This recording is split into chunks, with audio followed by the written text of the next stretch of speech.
इस वीडियो में हम बात करेंगे basic units of data storage के बारे में एंड मेमोरी यूनिट्स भी आप कह सकते हैं। तो डाटा स्टोरेज क्या होती है? ये ऐसी डिवाइसेस होती हैं जहां पर हम डाटा को स्टोर कर सकते हैं। मिसाल के तौर पर USB, CD, hard drive, SSD, तो काफ़ी ज़्यादा हमारे पास डाटा स्टोरेज वाली डिवाइसेस होती हैं जहां पर हम डाटा को स्टोर कर सकते हैं। इवन के रैम में भी तो हम डाटा स्टोर कर सकते हैं। तो इवन के हम सीपीयू के अंदर भी डाटा स्टोर कर सकते हैं, सीपीयू रजिस्टर्स के अंदर। तो जो डाटा स्टोरेज होते हैं इसको हम किस लिए यूज़ करते हैं? डाटा को स्टोर करने के लिए। आप किसी डाटा स्टोरेज डिवाइस के अंदर कितना डाटा स्टोर हो सकता है, मतलब कि किसी यूएसबी के अंदर कितना डाटा स्टोर हो सकता है, तो उसको पता करने के लिए हमें डाटा स्टोरेज यूनिट्स के बारे में पता होना चाहिए। तो अगर एक डिवाइस का डाटा स्टोरेज यूनिट जितने ज़्यादा होंगे वो उतना ज़्यादा डाटा स्टोर कर सकेगी। सिंपल सी बात है, अगर 1 बिट हो तो वो 0 या 1 को स्टोर कर सकती है। यहाँ पर इस साइड पर यूनिट्स लिखे हुए हैं, मेमोरी यूनिट्स या डाटा स्टोरेज यूनिट्स लिखे हुए हैं, दूसरी साइड पर कैपेसिटी लिखी हुई है कि उसमें डाटा कितना स्टोर किया जा सकता है। तो यहाँ पर 1 बिट में हम कितना डाटा स्टोर कर सकते हैं? 0 और 1, मतलब कि 0 स्टोर कर सकते हैं या तो 1। तो 4 बिट्स हों तो हमारे पास एक निबल बनती है, बाज़ औक़ात इसको निब भी कहते हैं।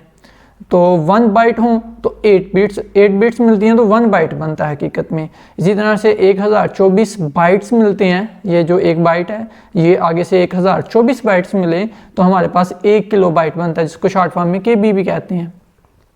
1024 केबी मतलब कि ये जो 1 किलो बाइट हमने इधर पढ़ा, तो ये अगर 1024 हो जाए, 1024 किलो बाइट्स हमारे पास हों तो वो 1 MB के बराबर होते हैं। इसी तरह से 1024 MB हों तो 1 गीगाबाइट या जिसको शॉर्ट फॉर्म में GB कहते हैं उसके बराबर होगा। इसी तरह से GB के बाद आता है TB, और 1 TB के अंदर 1024 GB होते हैं। तो अगर 1024 TB मिल जाएँ तो हमारे पास 1 पेटाबाइट बनते हैं, मतलब PB बनता है। इसी तरह से अगर 1024 पेटाबाइट मिल जाएँ तो हमारे पास 1 एक्साबाइट हमें मिलता है। तो 1024 एक्साबाइट हों तो 1 जेटाबाइट मिलता है हमें।